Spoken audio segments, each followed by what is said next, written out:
চলো দেখে নিই আজকে দুপুরের খাবারে কি আছে। একেবারে গরম ভাত, আজকে আছে বাসমতি চালের ভাত, তার সাথে আছে শশা,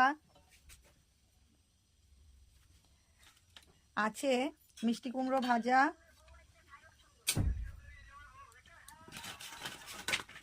তার সাথে আছে পটলের খোসা দিয়ে পোস্ত দিয়ে আলু সিদ্ধ করে কাঁচা লঙ্কা কুচিয়ে পকোড়া।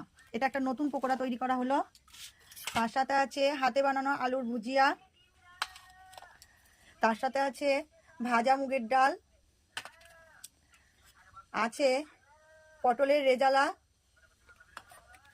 আছে চাটনি, পাঁপড়, জল। এ আজকে দুপুরের খাবার। কেমন লাগলো বন্ধুরা দুপুরের খাবারটা?